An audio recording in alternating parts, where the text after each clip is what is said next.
And we're live. Hello, everybody, and welcome to the fourth talk in our Dance Talk series. Today I'm here with Chinmay Kulkarni, who just finished his PhD at Stanford, and he's now an assistant professor at the Human-Computer Interaction Institute at Carnegie Mellon University.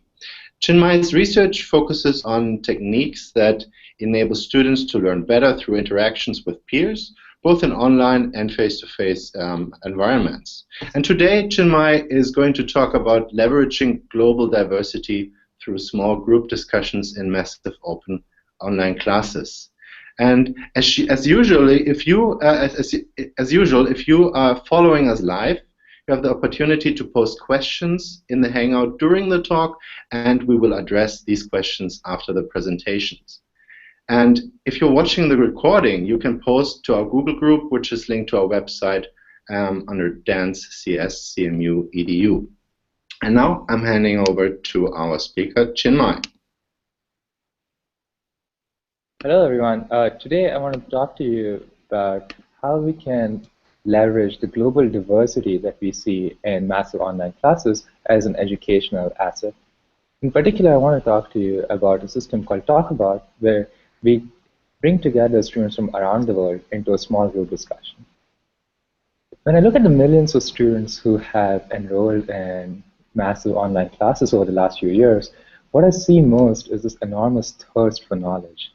And as colleges and universities, we've been great at meeting the educational needs of the college demographic, this young, mostly full-time student, either graduate or undergraduate.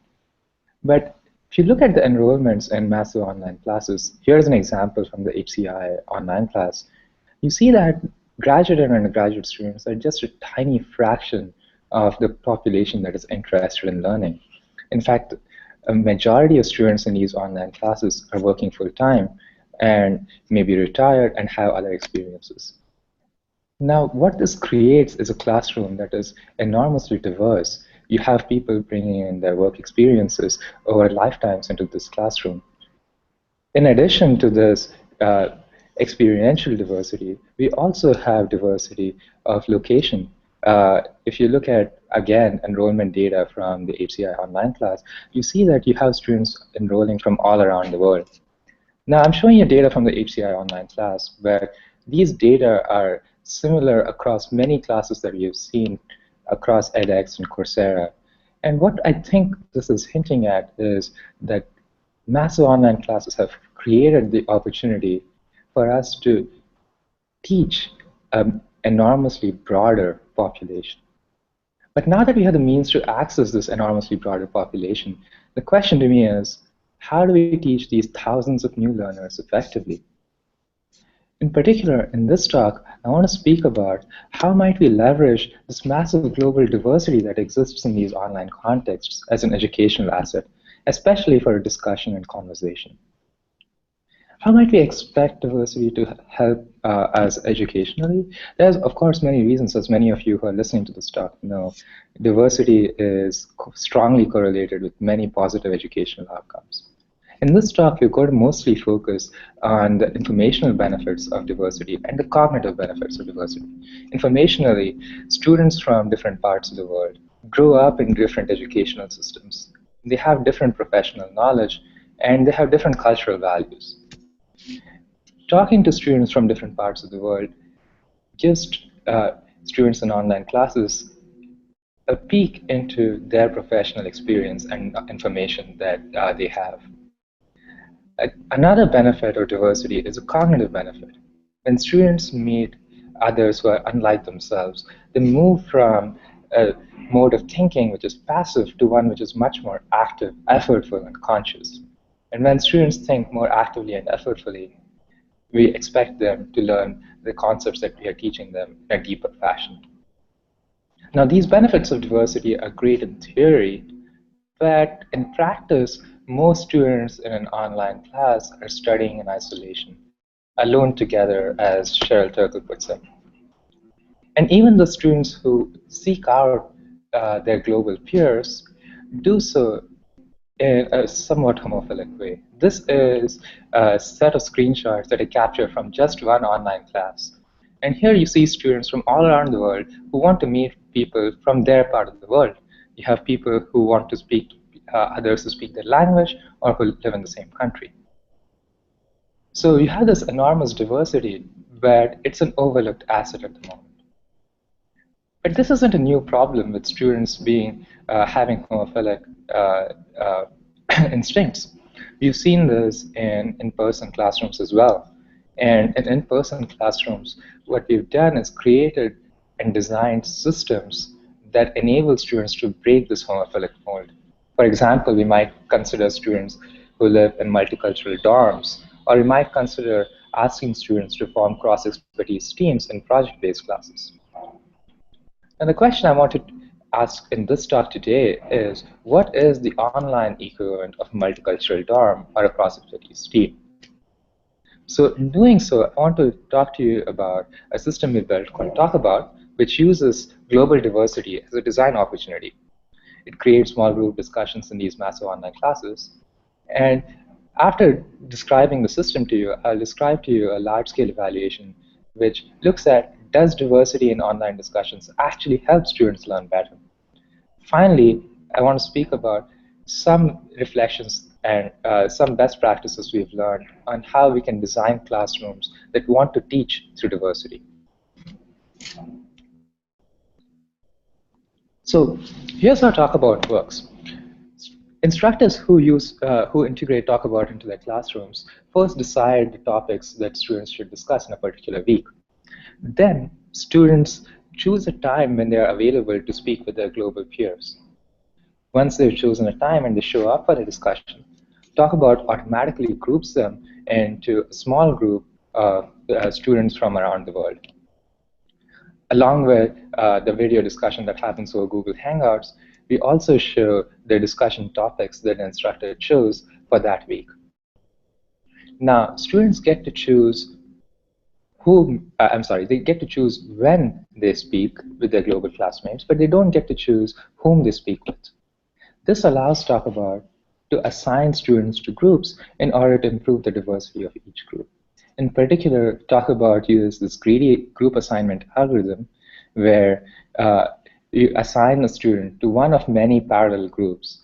And we assign students based on a metric of diversity that is chosen by the instructor. For example, the instructor might say, I want to balance gender in my discussions, or I want to improve the geographic diversity in these discussions. We compute a diversity metric for each group along with the student, and then we assign the student to the group where they would improve the diversity the most. So in order to understand what students discuss in these online classes, we've seen students and observed students across many, many different classes use Talkabout to discuss many different topics. For example, they talk about prejudice in the social psychology class, or they speak about designing experiments in the understanding research methods class. So far, we've seen more than 5,000 students who've used Talkabout from all around the world. And we've also seen that students by themselves have translated the Talkabout website into French, Spanish, and now I think Japanese. So in order to give you an understanding of what it is like to participate in a global discussion, I want to introduce you to Lex. He is one of the students we interviewed in the organizational analysis class. He speaks about his reflections on participating in a global discussion. And as he speaks, you can see how he has experienced talking with people from around the world with different professional experiences, which he would not otherwise have access to. It's very flexible. You get people from Ukraine, from India, from Swiss, from South Africa. They're coming all together in a very open way. The first time there was also a lady from Australia, and she was working in the gambling industry.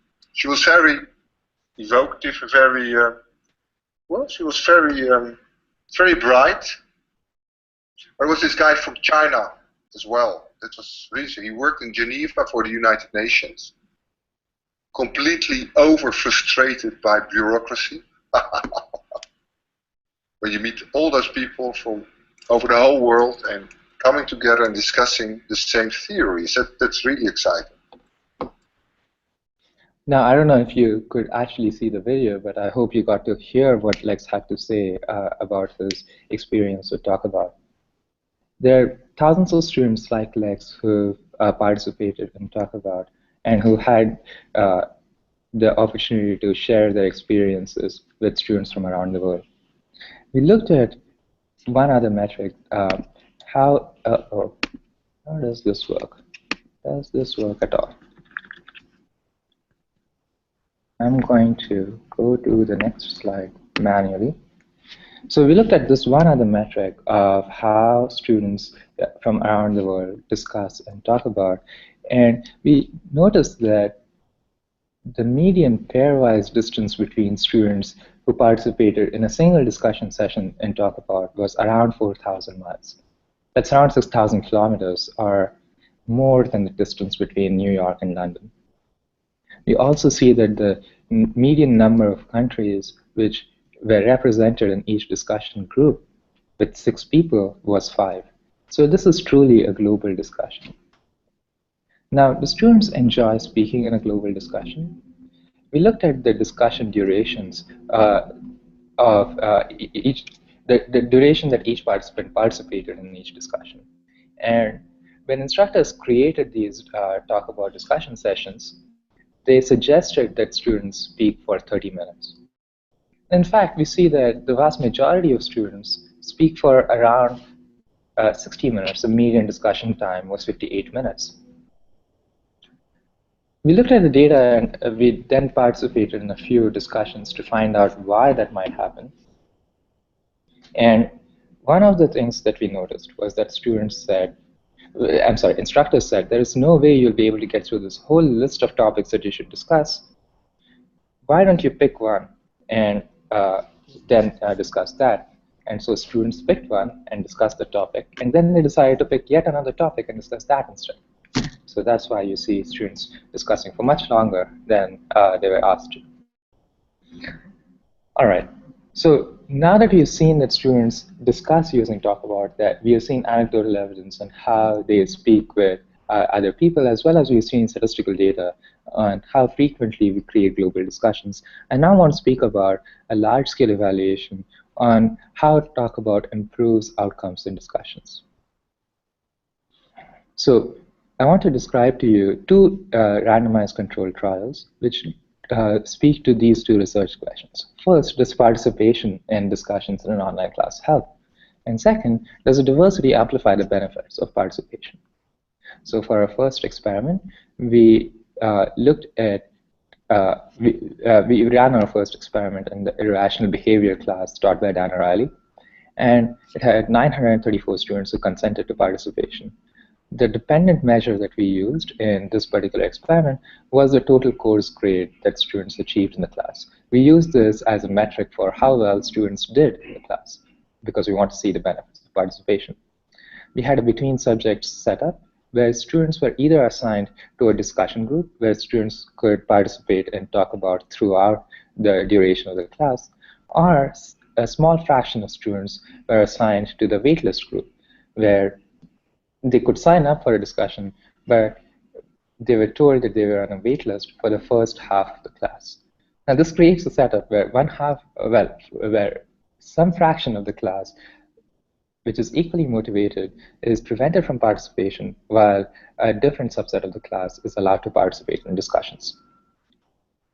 When we look at our data on our dependent measure, we see that students who participated in discussion, that is, who are assigned to the discussion condition, scored 6% higher than students who are assigned to the waitlist control condition.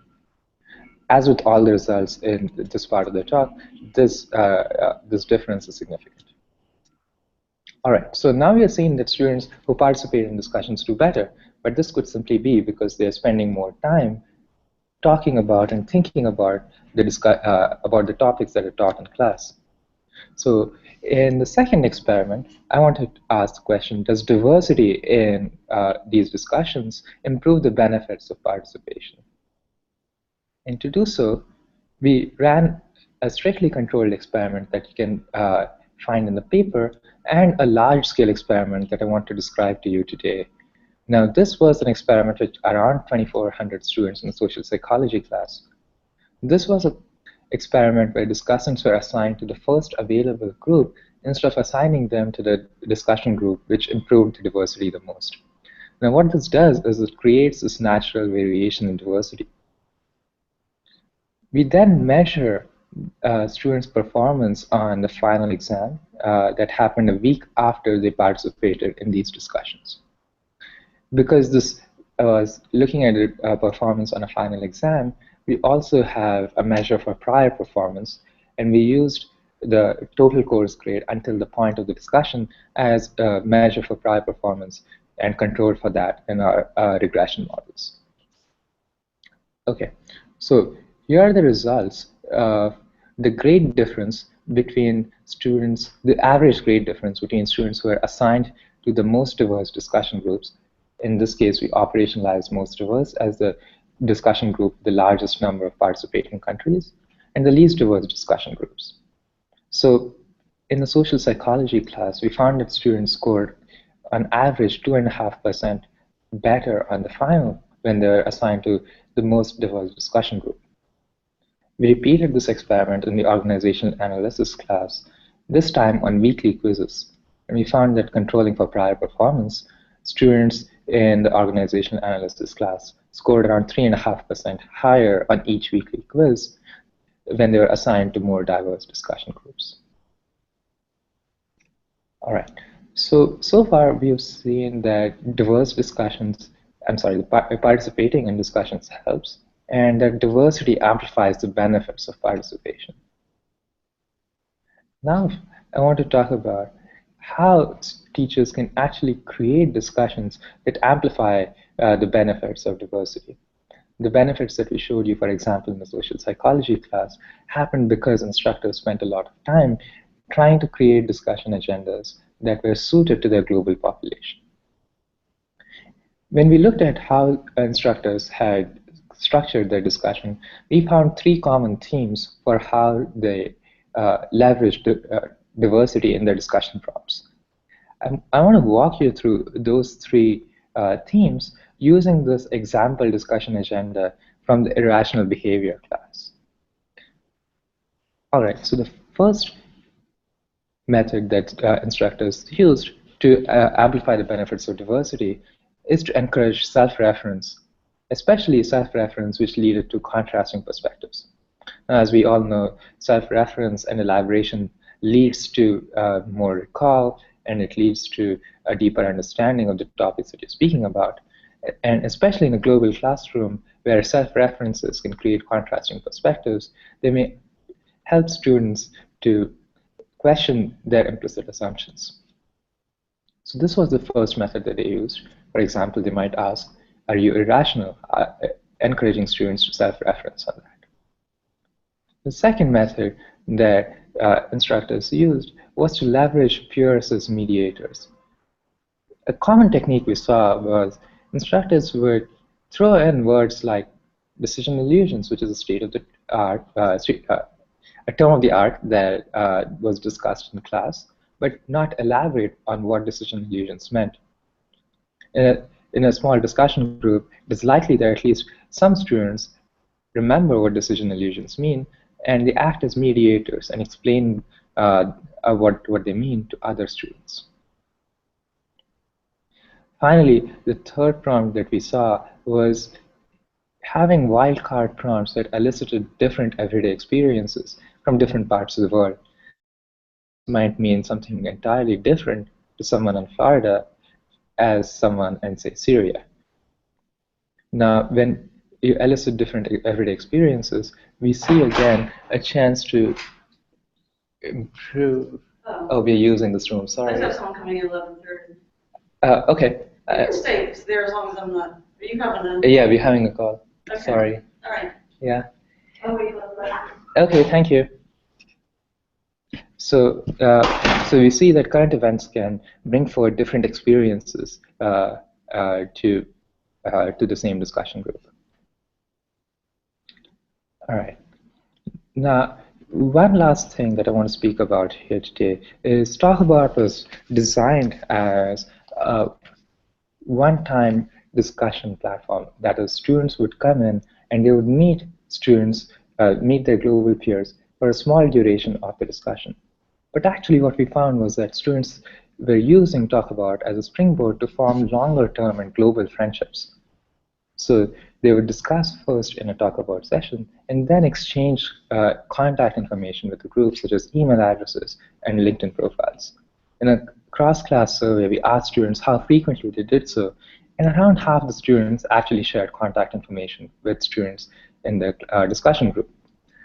Some classes had a very large fraction of students who did so. For example, there's the International Women's and Health Rights class, where you had around, well, more or less everybody in the class sharing contact information.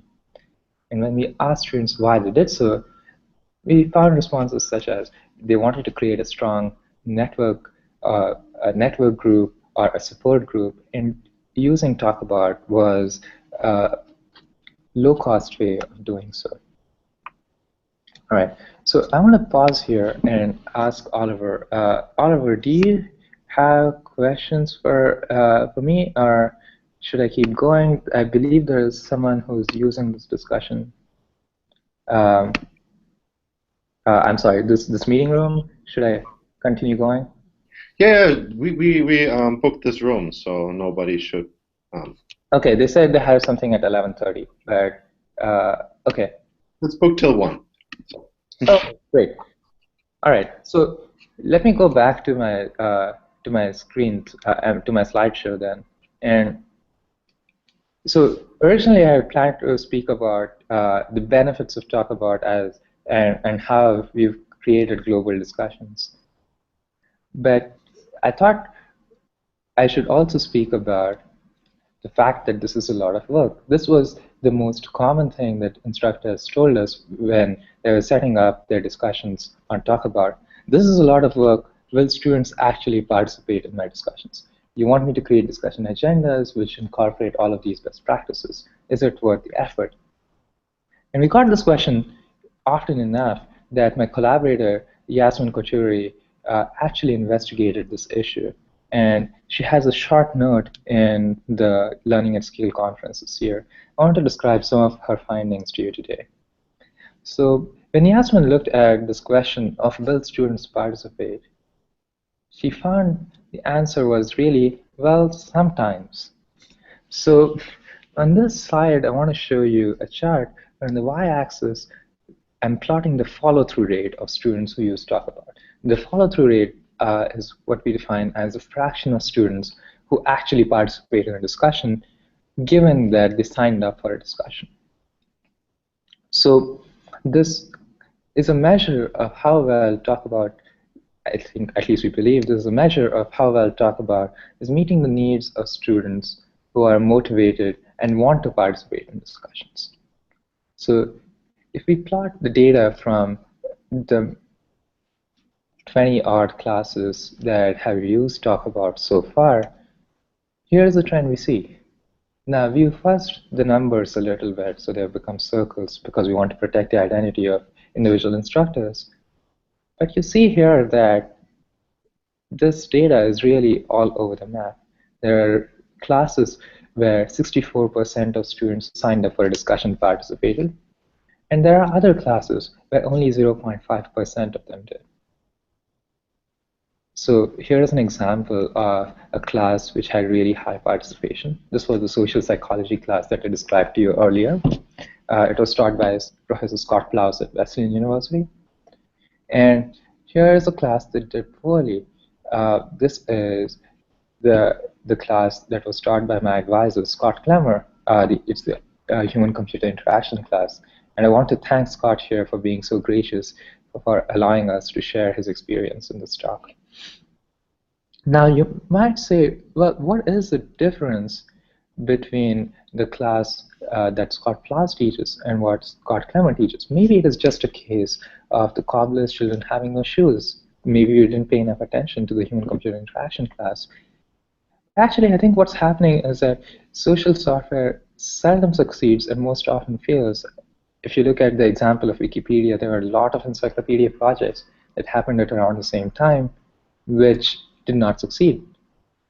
And what we would want to do is to see if there is a systematic basis in which classes become more successful than others for encouraging student participation. So what I want to describe to you is the research that Yasmin did.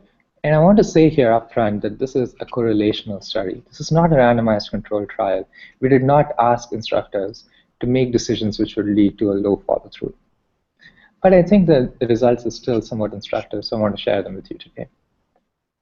So the first thing that we saw that Yasmin discovered was that when classes had high peer engagement, they also had lots and lots of email from instructors. Here is an example from Scott Blau's class, and he speaks about how everyone is welcome to participate in the discussion, what the benefits of participating in discussions are, and so forth. And this is just one example. There were many more emails that were sent to students in this social psychology class. What I think is happening when instructors send students email talking about the benefits of participation is that it shows a strong signal, an honest signal, if you will, that the instructor believes that these discussions actually help, and students seem to respond. The second thing that we saw was that instructors put in a lot of effort into making the discussion agendas when the classes were successful. So on this particular chart, I want to plot the average duration of participation in each class. And on the x-axis, I want to show you the length of the discussion agendas in words. So we looked at short discussion agendas, which we defined as having 250 words or less. And we saw that on average, students discussed around 31 minutes when given such an agenda. Remember, the recommended discussion time was 30 minutes.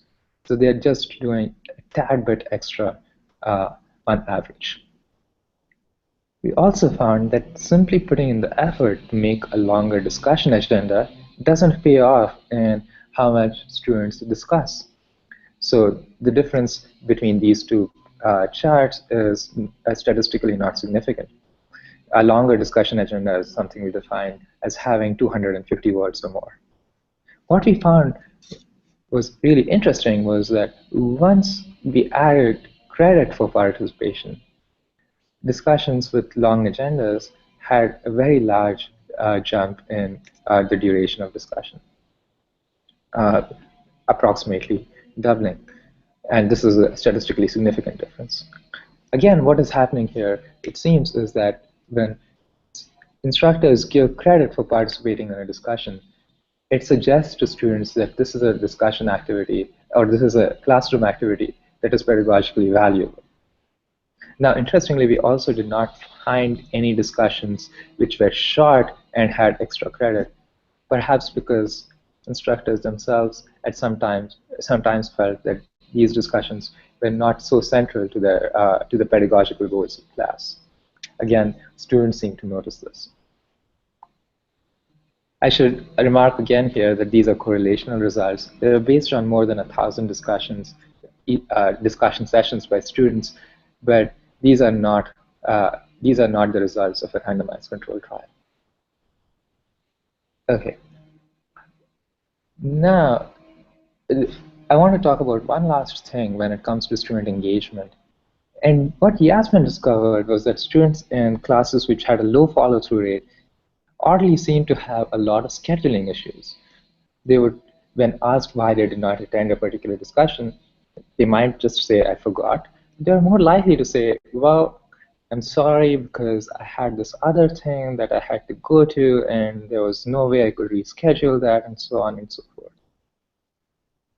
Now, what Yasmin noticed when she looked at all of these explanations was that students talked a lot about how they were sorry, but they didn't actually remark on the fact that by not participating in the discussion, they were also preventing other students from participating in the discussion, right? So they did not see the reciprocal effects of their non-participation.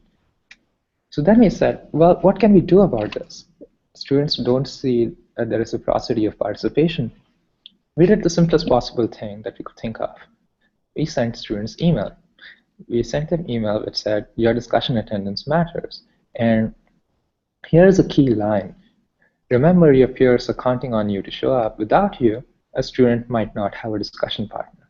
This was us trying to encourage them to see the reciprocity in participation. In a control condition, we sent students email without this line. The rest of the email was the same. If you compare the follow-through rates of our reciprocity email with a generic email, we see that the follow-through rate approximately triples. Now, this is a huge effect, but again, I want to be a skeptic here, and I want to say that this was a controlled trial, but it wasn't exactly randomized. Because of our experimental platform, we could only send students different emails if they were if they had signed up for discussion times which are different. So everybody in the 4 p.m. slot, for example, might receive a generic email, and everybody in the 8 p.m. slot might receive a reciprocity email. So we might see some effects of timing, but I think overall these results are suggestive that invoking this reciprocity norm enables students to see the benefits of participation and follow through on it. The final thing that Yasmin did was combine all of these correlations that she had seen into an alignment index. This was an index which measured how aligned were these discussions with the pedagogical goals of the class. And what Yasmin found was that this alignment index was predictive of the follow-through rate. You can find more details of what goes into this alignment index and what pedagogical goals that we considered in our paper. And there's also a lot more information in these two papers here on how we structure these global discussions, what times should they be scheduled, how often, how large, how far ahead, and so on and so forth. So in closing, I want to just describe to you some ongoing work that we have on these globally diverse discussions. One of the things that we noticed, especially in Scott Plow's social psychology class, was how students described that they came away with a sense of greater empathy for their global peers when they participated in discussions. So what we thought was, well, could we amplify this benefit even more? So one approach that we're taking is a variation of the think, pair, share model, where we alternately ask students to pair with a peer and then share their discussion with a larger group. This happens a number of times. They get paired with a certain peer and then have to echo the views of that peer to the larger discussion group. In our pilot studies so far, we've seen that it does cause students to listen more to their peers, and especially because they have to echo what they said. And we're hoping that it enables students to be more empathetic. Finally, I should say here that in closing, I spoke to you today about Talkabout, which was a system which uses diversity as a computational resource and design opportunity. We're using diversity as a means to improve the education that students receive in massive online classes. And we've seen that Talkabout improves both course outcomes as well as helps students build social ties. Talkabout source code is open source, but we also have a hosted version of it available at talkabout.stanford.edu as a move to CMU. Maybe this will change. And Talkabout integrates directly with most MOOC platforms, be it OpenEdX or Coursera or anything else that supports the FTI protocol. Thank you again for listening, and I can take questions now if there are any, or on the discussion group at a later time. Thank you. Thank you, Chinmay, for this very enlightening talk, and I'm sure that Carolyn can't wait to ask you a couple of questions about this interesting work. And for everyone who is listening, there's still time to post questions in the Hangout. If you're participating right now during the talk in YouTube, then you should switch over to the Hangout version and ask your questions there. So, Carolyn. So, Chinmay, thank you so much for this very, very interesting talk. You apologized several times for the fact that the results are correlational, and indeed they are. And so, if somebody really just wanted to be a stickler, they might raise that issue with you. But in fact, everything that you have found is just absolutely consistent with findings in collaborative and online learning in other contexts. And so, in some ways, the results are not so surprising or controversial, but they do raise some really important practical questions for what we're trying to accomplish here with dance. So one thing that you said a couple of times, which really resonates with me from my experience as well, is that in order for these discussion opportunities to be effective for students, they have to be well integrated with the instructional design of the course. And students have to see how those discussions are relevant for what they're supposed to be achieving in the course. And that actually does take quite some time on the part of the instructors, because the fact is that not every part of a course will lend itself to a discussion activity. If instructors haven't been using discussion in their courses, then they have to rethink how they're conveying or engaging students in certain material.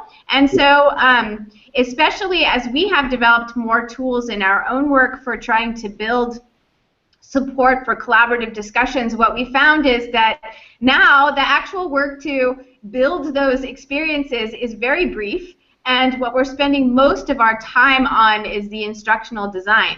So in interest of trying to sort of spread interest among MOOC instructors in incorporating these kinds of activities into their courses, what do you envision will be required in terms of professional development or instructor support or instructional design support in order to help people think about how they might integrate these kinds of activities in their courses? Yeah, so I think you're absolutely right that this is a finding that you've seen across many discussions, or really many new educational innovations, that unless they're aligned with our pedagogical goals, the uptake is minimal, and even when students participate, the benefits are minimal. So what I wanted to, you're absolutely right that this is something that we see across the board, and it's not surprising to see here, but it's important that we try and solve it. So as for the second question, I actually wonder if what we should be doing is creating better tool support that enables instructors to create these discussions on their own whenever they're necessary. A couple of things that we have played around a little bit with is, could we just is giving instructors examples of great discussion agendas, for example, sufficient to get them to create their own agendas which are on par. And what we have seen is that it actually is sufficient if it is done in the right sense. So what we found was that many of the tools, including the ones and especially the ones that we built, just decided to throw a form at instructors and make them fill out all the information. And what that meant was by the time they came to the part where they're actually structuring the discussion, creating or thinking about the pedagogical goals involved with it, their bandwidth was used up. So this came at the very end of our setup, and we found that instructors were simply too tired to actually design these discussions. So what we did was a combination of showing instructors examples of great work, as well as changing the user interface so that we have the most bandwidth tasking tasks, the most important tasks at the front. I think that is one thing we could do. I have a hunch that as MOOCs become more and more of a collaborative development, right now we already see lots of universities having large teams which manage the creation of each online task. I think as we go more collaborative, then training and in some sense, partitioning roles, make sure it's someone's role to make sure that these are pedagogically valuable. That might be a way to go. Yeah. So I see that you have a question. Oliver, do you want to jump in? So we have several questions from the audience now. And the first one is by Samuel Levine. And he thanks you for this very interesting talk and was wondering whether you have ideas and thoughts about grouping students who are similar, especially in the beginning of a course, similar in terms of geolocation, course goals, because it is, you could think that students might be looking for someone who's like them, and that would motivate them more to have someone like them around. Yeah, absolutely.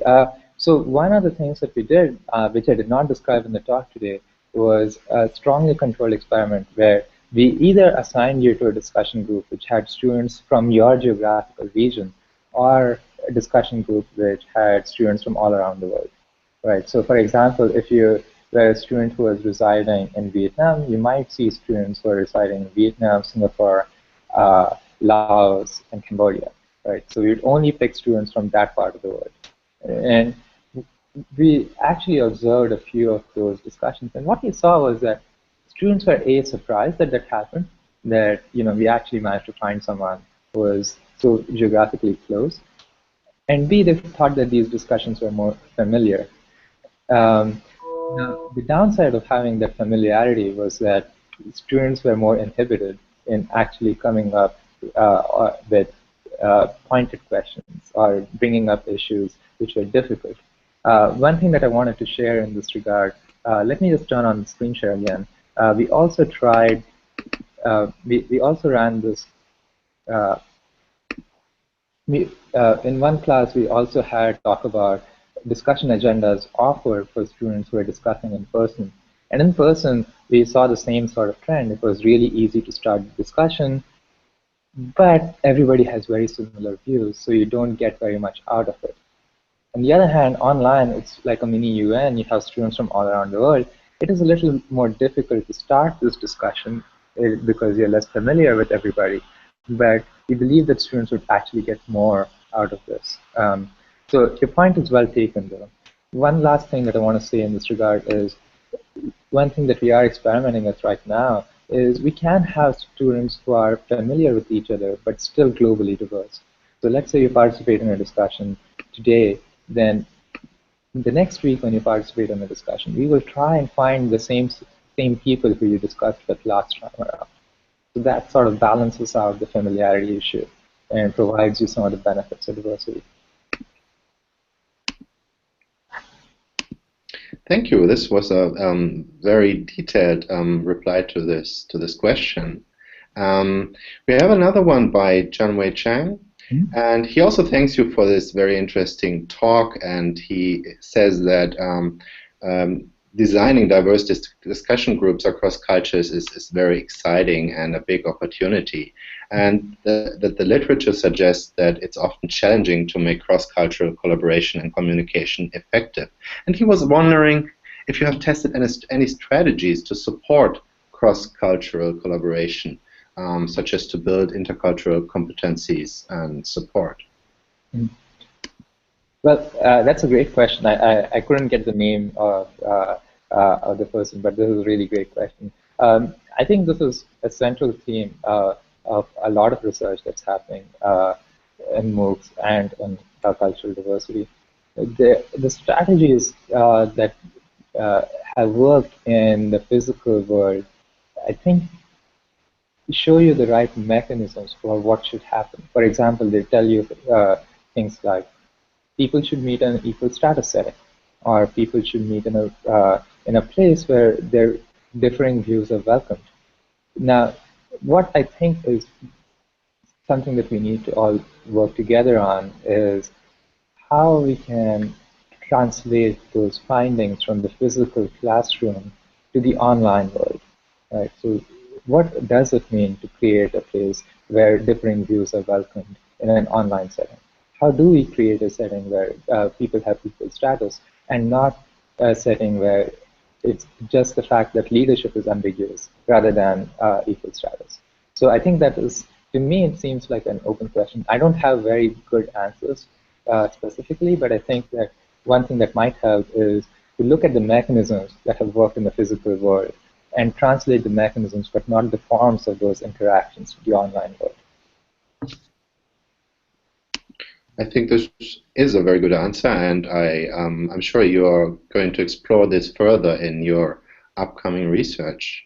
So I interrupted Carolyn with her questions in the beginning, and it looked like she had something else she wanted to ask Chinmay.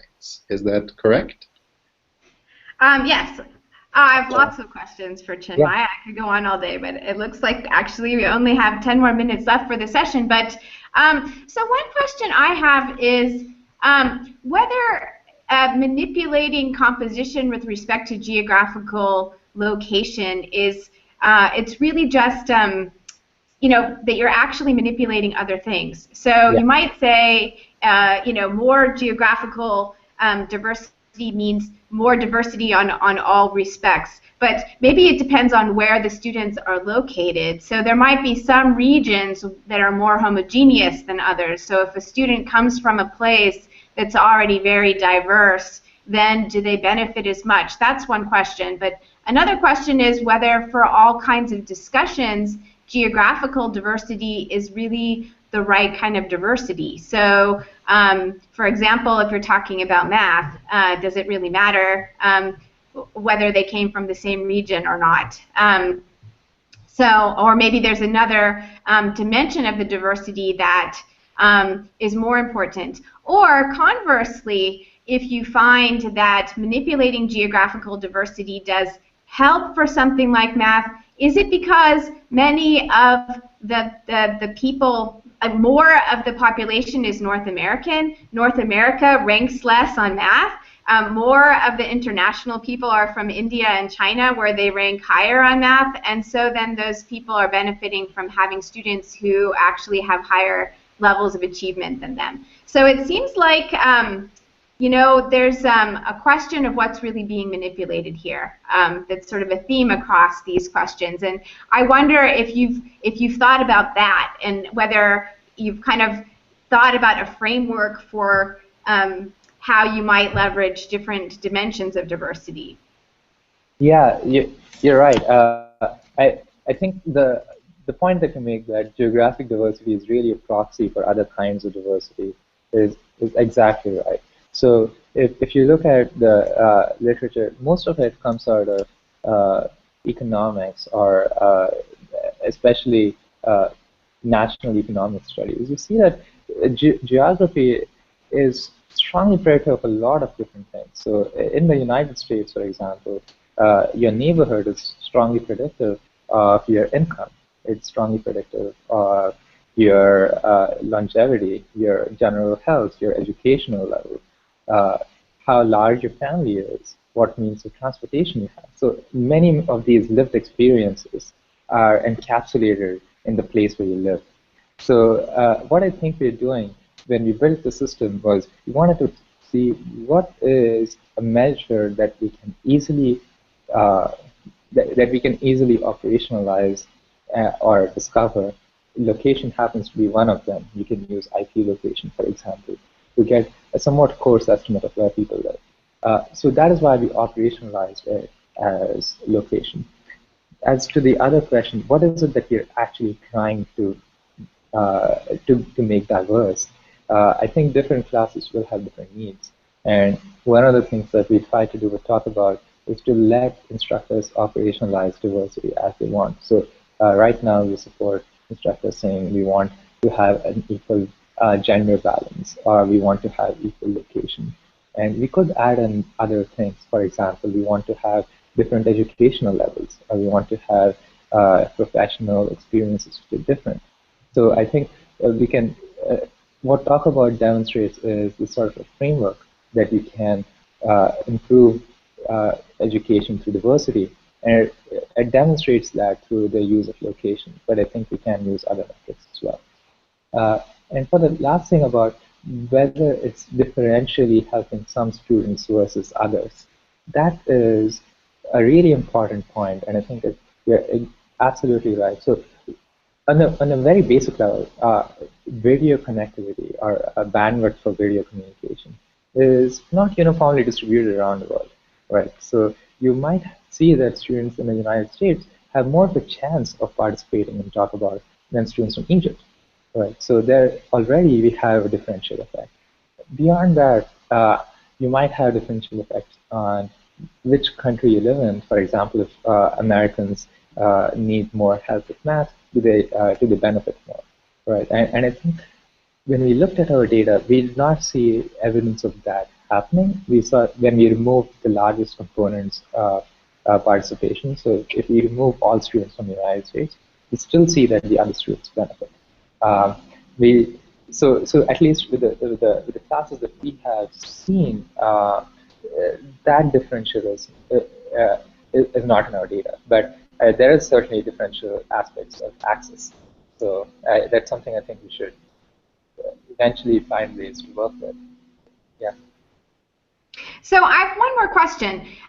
So we've been thinking a lot about how to support extended team projects in the context of MOOCs, because like you, at least my impression of what you've done so far, we've introduced these discussion activities that were more or less for a session and didn't require a sustained engagement. Like you, we also saw students who wanted to stay in touch and some of whom did, but neither of those are really like actually supporting an extended team project throughout a MOOC. And so there have been some online courses that have had international teams of students working together and have seen significant challenges. Some of those studies have been published at CHI, for example. And so I think more of the sort of downside of diversity would come out in these more high-pressure situations where you have to work together over an extended period of time.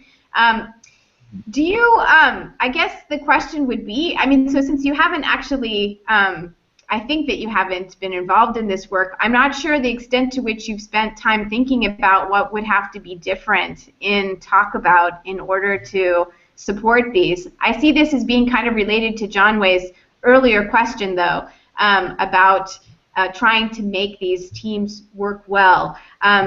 So moving forward, can you see Talkabout as being a key component of a team project? And what do you think would be the challenges, and what ideas do you have? Kind of like what would be what you would pick as the thing that you would work on in that space? Right. So I think the primary challenge that a lot of these systems which are trying to create long-term teams and online classes are facing is one of differing expectations. Right. So you have students who are participating in an online class as you might in a real classroom. Right. They are very regular with their work. They participate in every graded activity and so forth. But there are others who look at these online classrooms as online social spaces. Right. So they interact with online classes as they might with Facebook. Right. They might come in and see, oh, this looks interesting. Let me participate in this. And they might not show up for a couple of days, and they might show up again after a few days. So I think what we have is the fact that students have very diverse goals, and many systems that want to do long-term teams are focused to a very particular goal, that is of the student who we know from the physical classroom. So I think what we want to do is to build models where students who have this sort of social media-like engagement with the online class similarly have benefits of participation. Yeah, so I think that is the main goal. As for whether Talkabout can help with that, I'd love to work with you or other people who want to create these long-term discussions or team-based systems. So yeah, let's work together. Yeah. Well, I look forward to our continued discussions about this in the context of our dance effort and otherwise. And now I think Oliver has a few words to say. Yes, unfortunately, we are already out of time, and it was a very, very interesting session. And I invite anyone who was watching or who is going to watch this video to join in the discussion on our dance website under dance.cs.cmu.edu. And Chinmay will also be part of this effort and able to answer questions that you post there. I hope that many of you are tuning in again next month, where Joseph J. Williams will be talking about MOOClets, a framework for enhancing and personalizing online education. And this talk is going to be on September 10th. And again, the talk and the speakers on our website under dance.cs.cmu.edu. Thank you again, Chinmay, for this very interesting talk, and I'm looking forward to our future collaboration. Absolutely. Bye.